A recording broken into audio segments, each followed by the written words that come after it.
Hey guys, it's D-Rollers here, and today I'm bringing you gameplay from Wake Island on the Xbox. So what I'm going to do here is just talk you through the decisions that I'm making and what's going on. So at the moment we're just going in. I usually like going in the right because you get to land much quicker than on the left, and it gives you some cover to hide behind. So what me and my squad mate are doing, we're just going straight down towards B, as that's where all the main action is happening at the moment. And once we get there, we're going to try and take out this chopper I see taking off. Now we lock on here and I fire. I think it's the chopper, but apparently it's not, and it's the jet. So my squad mate takes that out, and we flip round to have another look and see what's going on. I switch to the missiles because I think the chopper's down. Obviously it's not. So whack out the AA guns again, and at this range he had no chance of flaring. So that's a very good tip for when you're going up against choppers. Try and get as close as possible, because then if you fire at them they are unable to flare and it'll be a direct hit, guaranteed. Because what happens is the flares need to get as much distance away as possible to draw the missiles away. If you're close, you don't have a chance. Now what here is quite funny. I made a silly mistake instead of the jet pilot. So we both paid for that one. So this is the second time we managed to get in the chopper. Going around the right again.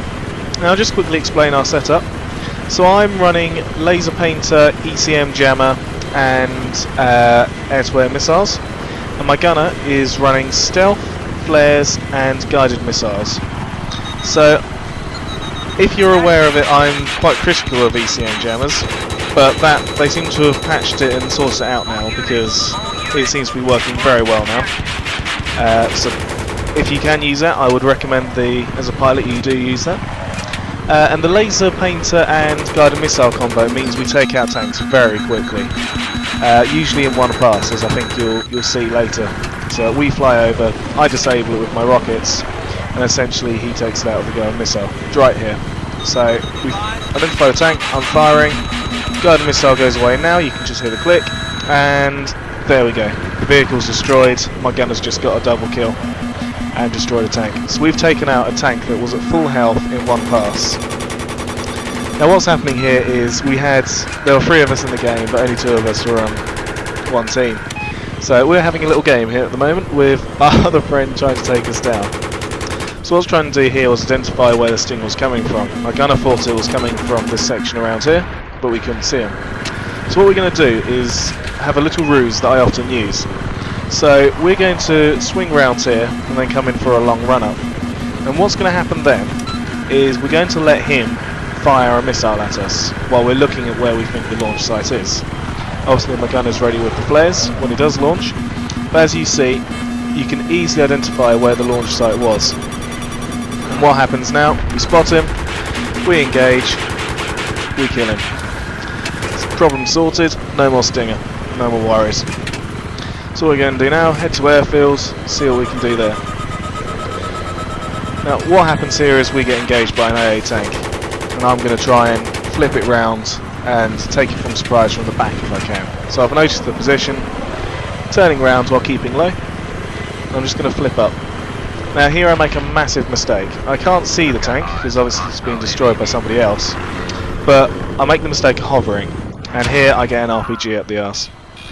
So I'm quite surprised that we didn't get disabled or destroyed here. I think if I was the guy with the RPG I'd be very, very pissed off at this point.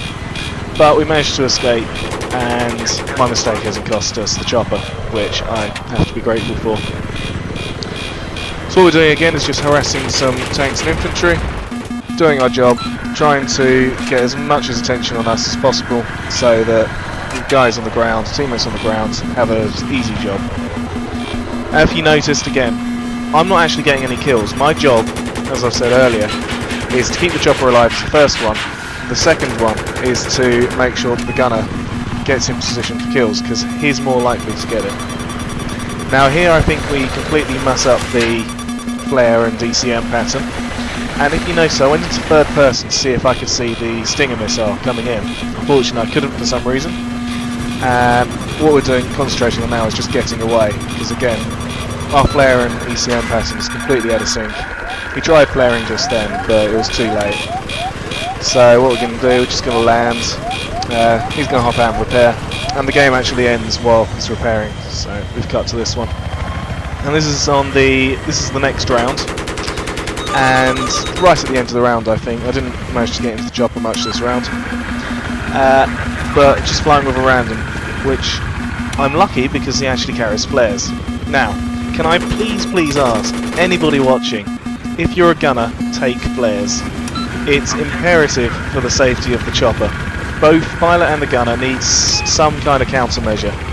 Don't bother with zoom or thermal optics or anything like that as a gunner. Just go for flares. You can't kill people if you're dead.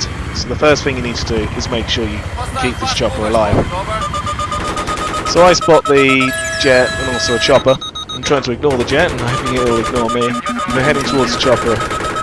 So he tried to lock onto me. I'm just using the ECM jammer, which completely stops him in his track. And we get right above and behind him, which is obviously a very good place for us and a very bad place for him to be. Here I could have probably taken out with rockets, but as you probably noticed, I am a terrible shot. So it's much easier just to let the computer do the auto-aiming for me. So we're going down again. What we're going to do is look for targets. I'm going to try and lose this lock that's been quite annoying. We're just wandering around. As you can tell, like in Caspian Border, when I'm looking around for targets, I try and keep as low as profile as possible. Because my theory is, if they can't see me, they can't kill me. Except, you know, I've still got people on the ground telling me where things are happening. I can still see on the mini-map, which is what I use most of the time. And I also have the flag indications at the top. Although, at the moment, obviously, as you can see, it's not actually working because it's telling me C needs to be capped. Which it obviously doesn't as I'm looking at it. But that was it. Thank you guys. I hope you enjoyed that. Next video I'm going to do is on the scout chopper, so stick around for that. I'll give you some hits and tricks for that and see how it goes. Thanks very much for watching, guys. Steve Rodders signing off.